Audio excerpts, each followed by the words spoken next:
Hello guys. So എൻ്റെ കല്യാണം May 8, 2025 കല്യാണത്തിന് മുന്നേ ഞാൻ സംസാരിക്കണം എന്ന് വിചാരിച്ച ഒരു ടോപ്പിക്കാണ് കല്യാണം എന്നൊരു വിഷയം. സോ ബട്ട് കുറേ തിരക്കുകളുടെ കാരണങ്ങളാൽ അപ്പോഴൊന്നും പറയാൻ പറ്റില്ല. ഒരു കല്യാണം എന്നുള്ളത് എന്നൊക്കെ തന്നെ ഏതൊക്കെ നാട്ടുകാരും ബന്ധുക്കളും എന്ത് പറഞ്ഞാലും ആ കല്യാണം കഴിക്കുന്ന രണ്ട് വ്യക്തികളുടെ മാത്രം പേഴ്സണൽ കാര്യമാണ്. എന്നെ സംബന്ധിച്ച് ഞാൻ ഈ കല്യാണം എന്ന ടോപ്പിക്കിൽ ഒരുപാട് ഇറിറ്റേറ്റഡ് ആയിരുന്നു. ലൈക്ക് നമ്മളൊരു ഫംഗ്ഷൻ പോയ അപ്പോൾ ആൾക്കാർ ചോദിക്കും, അവരേതാണ്ട് ഫുഡില്ലാത്ത വീട്ടിലെ ആൾക്കാരെ പോലെയാണ്, എന്നാ കുട്ടി നമുക്കൊരു ഇല തരിക, അതുകൊണ്ട് കേൾക്കുമ്പോൾ നമുക്ക് ഭ്രാന്ത് വരും. അപ്പോൾ നമ്മൾ എന്ത് ചെയ്യും? ഓട്ടോമാറ്റിക്കലി നമുക്ക് ചിലരോടൊക്കെ നമുക്ക് മറുപടി പറയാം, മറ്റു ചിലരോട് നമുക്ക് മറുപടി പറയാൻ പറ്റില്ല. നമ്മൾ ഫംഗ്ഷന് പോകുന്നത് അങ്ങോട്ട് ഒഴിവാക്കും. അത് പിന്നെ നമ്മൾ പുറത്ത് എവിടെയെങ്കിലും വെച്ച് കണ്ടു കഴിഞ്ഞ് കല്യാണം ഒന്നും ആയില്ലേ, എന്താ വല്ലവരും കണ്ടു വെച്ചിട്ടുണ്ടോ, അങ്ങനെ അതൊക്കെ ഭയങ്കര ക്വൈറ്റ് പേഴ്സണൽ കാര്യങ്ങളാണ്. അതൊന്നും വേറൊരാൾ ചോദിക്കേണ്ട ഒരു കാര്യമില്ല. എന്നാൽ ഇതേ സമയത്ത് നമ്മളെ സപ്പോർട്ട് ചെയ്യുന്ന ഒരുപാട് പേരുണ്ട്. അപ്പോൾ എന്നെ സംബന്ധിച്ച് I was blessed to have such group of people. അപ്പോൾ എനിക്ക് അങ്ങനെ എടുത്തു പറയാനാണെങ്കിൽ എൻ്റെ അച്ഛൻ്റെ ഫ്രണ്ട്സ്, കപ്പിൾ ഓഫ് ഫ്രണ്ട്സ്, എല്ലാവരും പറയുന്നില്ല. അത് പറഞ്ഞപ്പോൾ എന്താ സംഭവം എന്ന് വെച്ച് കഴിഞ്ഞാൽ, ചിലരുണ്ടാവും നമ്മുടെ പ്രായത്തിനും നമ്മുടെ താഴെയുള്ളവരും കല്യാണം കഴിക്കുന്നതൊക്കെ നമ്മളെ പോയിന്റ് ഔട്ട് ചെയ്ത് കാണിക്കുന്നത്. നമുക്കത് അറിയാണ്ടാണോ? അല്ല.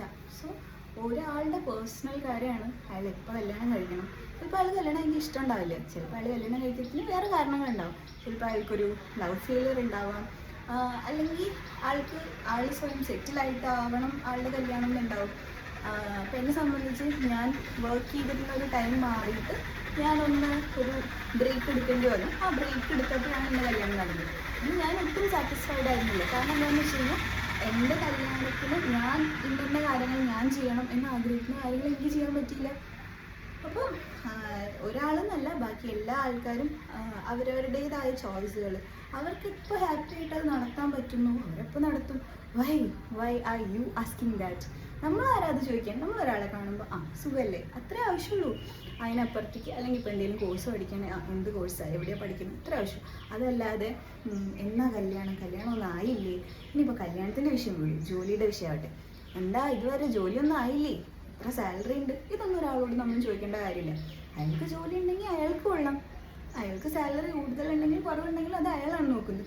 നമ്മൾ അയാൾക്ക് എന്തെങ്കിലും കൊടുക്കാൻ പോകുന്നുണ്ടോ, അയാളുടെ എന്തെങ്കിലും മേടിക്കാൻ പോകുന്നുണ്ടോ, അത് ഓക്കെ, ഡിപ്പെൻസ്. അപ്പോൾ നമ്മൾ അയാൾക്കൊന്നും കൊടുക്കാൻ പോകുന്നില്ല. പിന്നെ അയാൾക്ക് ജോലി ഇല്ലേ, എത്ര സാലറി ഉണ്ട്, എവിടെയാ, എന്താ, ഇങ്ങനെ ഇതൊന്നും ചോദിക്കേണ്ട കാര്യമില്ല. So unnecessary questions. അപ്പോൾ നമ്മൾ 19th സെഞ്ച്വറിന്നൊക്കെ പോന്നിട്ട് കുറേ കാലങ്ങളായല്ലോ. അപ്പോൾ അതിനനുസരിച്ച് നമ്മുടെ ആറ്റിറ്റ്യൂഡ് മാറ്റുക വളരെ നല്ലതായിരിക്കും. ഇത് എൻ്റെ പേഴ്സണൽ നമ്മളെന്താ കടന്നുപോയ വഴി എന്നൊക്കെ പറയില്ലേ. അപ്പോൾ എനിക്ക് ക്വൈറ്റ് സപ്പോർട്ടീവായൊരു ഫാമിലി ഉള്ളത് കൊണ്ട് അത്ര അങ്ങോട്ട് ബുദ്ധിമുട്ടുകൾ ഉണ്ടായിട്ടില്ല. ഇത്രയും സപ്പോർട്ടീവ് ആയിട്ട് പോലും ഞാൻ ഫ്രസ്ട്രേറ്റഡ് ആവുകയാണെങ്കിൽ, ഒട്ടും സപ്പോർട്ടീവ് അല്ലാത്തൊരു ഫാമിലി ഉള്ള ഒരു കുട്ടീൻ്റെയൊക്കെ അവസ്ഥ എന്ന് പറയുന്നത് ഭയങ്കര ബോറായിരിക്കും. അപ്പോൾ എന്നെ സംബന്ധിച്ചെന്ന് പറഞ്ഞു കഴിഞ്ഞാൽ എൻ്റെ പേഴ്സണൽ കാര്യമാണ്. ഇപ്പോൾ ഞാനൊരാളെ കല്യാണം കഴിക്കണം എന്ന് ആഗ്രഹിക്കുന്നു, അത് നടക്കുന്നില്ല, അല്ലെങ്കിൽ അതെന്തെങ്കിലും കാരണങ്ങൾ കൊണ്ട് മുടങ്ങുന്നു. അപ്പോൾ എനിക്ക് അതൊന്നൊരു മാറ്റം വരാൻ കുറേ അധികം സമയം എടുക്കുമായിരിക്കും. അതെൻ്റെ പേഴ്സണൽ ചോയ്സാണ്. അതിനിടയിൽ കയറി വന്നിട്ട് ഇവിടെ തന്നെ നിർത്തിയാൽ മതിയോ, ഏതാണ്ട് എനിക്ക് ഭക്ഷണം തരുന്നത് അവരാണെന്ന് തോന്നും. ചിലരത് നന്നായിട്ട് പറയും, അത് നമുക്ക് ഹേർട്ട് ചെയ്യില്ല, അത് ഓക്കെയാണ്. കാരണം ഇപ്പോൾ ഒരു അച്ഛനായാലും അമ്മയായാലും അവർക്ക് നമ്മൾ കല്യാണം കഴിച്ചു കൊടുക്കണം, അവർക്കൊന്ന് ആ സംഭവം എൻജോയ് ചെയ്യണം. എൻ്റെ മോളുടെ കല്യാണം കഴിഞ്ഞു, അല്ലെങ്കിൽ എൻ്റെ മോൻ്റെ കല്യാണം കഴിഞ്ഞു എന്നൊരു ഹാപ്പിനെസ്സിന് വേണ്ടി പറയുന്ന ആൾക്കാരെ നമുക്ക് മനസ്സിലാവും. അതിനപ്പുറത്തേക്ക് എന്താ ഇങ്ങനെ തന്നെ നിർത്തിയാൽ മതിയോ എന്ന് ചോദിക്കുന്ന ചിലരുണ്ട്. അവരെ നമുക്ക് ഒരു തരത്തിലും ആക്സെപ്റ്റ് ചെയ്യാൻ പറ്റില്ല. അപ്പോൾ രണ്ട് ടൈപ്പ് ഓഫ് ആൾക്കാരെയും കാണുന്നതുകൊണ്ട് മറ്റ് ടൈപ്പ് ആൾക്കാരെ കാണുമ്പോൾ നല്ല മറുപടി കൊടുക്കും. അപ്പോൾ ഒരു തവണ മറുപടി കിട്ടിയവർ പൊതുവെ രണ്ടാമത് ചോദിക്കാൻ നിൽക്കില്ല. എന്നാൽ ഇപ്പോൾ ഫോർ എക്സാമ്പിൾ, ഇപ്പോൾ എൻ്റെ അച്ഛൻ്റെ ഒരു ഫ്രണ്ട് ഉണ്ട്, ഞാൻ പേര് പറയാത്തതാണ്. അപ്പോൾ ആള് ത്രൂ ഔട്ട് ദ ജേണി എൻ്റെ ഒപ്പം നിന്നിട്ട് ലാസ്റ്റ് ആയപ്പോൾ, ഒപ്പം നിന്നിട്ടെന്ന് പറഞ്ഞാൽ അത് കഴിഞ്ഞിട്ട് അത് മാറിയെന്നല്ല, ലാസ്റ്റ് ആയപ്പോൾ ആൾ തന്നെ എന്നോട് പറഞ്ഞു, Malu now it is time, നീ ഒന്ന് അതിനെപ്പറ്റി ആലോചിക്കണം, ഞാൻ പ്രഷറൈസ് ചെയ്യില്ല. അപ്പോൾ അത് നമുക്ക് ആക്സെപ്റ്റബിൾ ആണ്. കാരണം എന്താണെന്ന് വെച്ച് കഴിഞ്ഞാൽ അത്ര നാളെ ആൾ നമ്മുടെ അടുത്ത് അങ്ങനെ പറഞ്ഞിട്ടില്ല, ഇനി നീ ഒന്ന് ആലോചിക്കുക, അത് ഓക്കെയാണ്.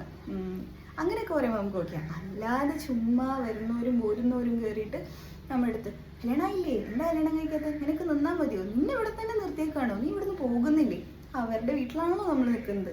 അല്ല, സോ സ്റ്റോപ്പ് ഡൂയിങ് ദിസ്. ഞാൻ റിയലി ഈ വീഡിയോ എടുക്കുമ്പോൾ ഇതൊക്കെ ഇന്ന ആൾക്കാർ പറഞ്ഞതാണ് എന്നൊക്കെ പറയണം എന്ന് വിചാരിച്ചതാ. ബട്ട് നോ, അത് പാടില്ലല്ലോ, അത് വേണ്ട. അപ്പോൾ ചേഞ്ച് യുവർ സെൽഫ്. മറ്റുള്ളവരുടെ കാര്യത്തിൽ ഇടപെടാതിരിക്കുക. ഇന്ന കാര്യം എന്നല്ല, ഇപ്പോൾ ഒരു കല്യാണം ആവാത്ത കാര്യം, ഒരു കുട്ടിയാവാത്ത കാര്യം, ഒരു ജോലിയുടെ കാര്യം, ഇതൊക്കെ വളരെ പേഴ്സണലായി ആ വ്യക്തി മാത്രം തീരുമാനിക്കേണ്ട കാര്യങ്ങളാണ്. അതിലൊന്നും നമ്മൾ ഇപ്പോൾ കല്യാണം കഴിഞ്ഞു, ഓക്കെ കല്യാണം കഴിഞ്ഞു, അവർക്ക് എപ്പോഴാണോ കുട്ടിയാണ്, ചിലപ്പോൾ 8 വർഷം കഴിഞ്ഞിട്ടാവും, ചിലപ്പോൾ 1 വർഷം കഴിഞ്ഞിട്ടാവും, ചിലപ്പോൾ 2 മാസം കഴിഞ്ഞിട്ട് അവർക്ക് അങ്ങനെ ഒരു കാര്യം ചിന്തിക്കണം എന്നുണ്ടാവും. ഇതൊക്കെ അവരുടെ പേഴ്സണൽ. നമ്മൾ പോയിട്ട് എന്താ ഏതാ എന്നൊന്നും അന്വേഷിക്കേണ്ട കാര്യമില്ല. ഭയങ്കര നോർമലായി ഹായ് ഹൗ ആർ യു, സുഖാണോ, ഗുഡ്, അത്ര മതി. ഇനി അതിനപ്പുറത്തേക്ക് ചോദിക്കുകയാണെങ്കിൽ make sure you have that freedom with that person.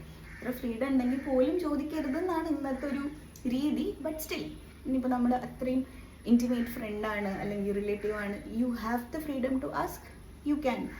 അത് ഓരോരുത്തർ. പക്ഷെ മറ്റേ ആൾ അത് ആ ലെവലിൽ ഉൾക്കൊള്ളുന്നുണ്ടോ എന്ന് അയാളുടെ മുഖത്ത് നോക്കി നമ്മൾ മനസ്സിലാക്കണം. എന്നിട്ട് വേണം അത് ചോദിക്കാൻ. പിന്നെ ഇപ്പോൾ നമ്മൾ ഒരാൾ തടിച്ച, ഞാൻ ഭയങ്കര മെലിഞ്ഞൊരു വ്യക്തിയായിരുന്നു. ഞാനൊരു എഞ്ചിനീയറിങ് 3rd year ഒക്കെ ആയതിനു ശേഷമാണ് തടിച്ചു തുടങ്ങിയത്.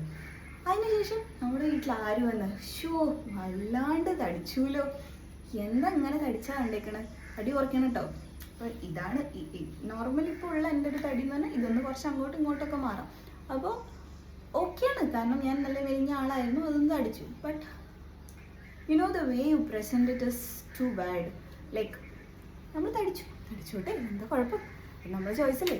നമുക്ക് തന്നെ തോന്നുന്നുണ്ടാവും ചിലപ്പോൾ തടിച്ചത് ബോറായിട്ടുണ്ടെന്ന്, അതിൻ്റെ മേലെ കൂടെ വേറെ ആളെന്ന് പറയേണ്ട കാര്യമുണ്ടോ, ഇല്ല. അപ്പോൾ അങ്ങനത്തെ കുറേ കാര്യങ്ങൾ അവോയ്ഡ് ചെയ്യുക എന്നുള്ളത് നമ്മൾ പേർപ്പസ്ഫുള്ളി നമുക്ക് വരുത്തേണ്ട മാറ്റങ്ങളാണ്. അത് മാറ്റം തോറും നമുക്ക് കിട്ടുന്ന പോസിറ്റീവ് എനർജിയും വളരെ വലുതായിരിക്കും. നമ്മളൊരാളോട് സംസാരിക്കുമ്പോൾ അയാൾക്ക് കംഫർട്ടബിൾ ആയ രീതിയിൽ സംസാരിക്കുക എന്നുള്ളത് വളരെ വലിയൊരു കാര്യമാണ്. അപ്പോൾ ഇത് ഞാൻ കുറേ മുന്നേ ലൈക്ക് ഒരു Q&A അല്ലെങ്കിൽ ഒരു ചിറ്റ് ചാറ്റ് വീഡിയോ പോലെയൊക്കെ ഷൂട്ട് ചെയ്യണമെന്ന് വിചാരിച്ച കണ്ടൻറ്റാണ്. ഇപ്പോഴാണ് അതിന് ഗ്യാപ്പ് കിട്ടിയത്.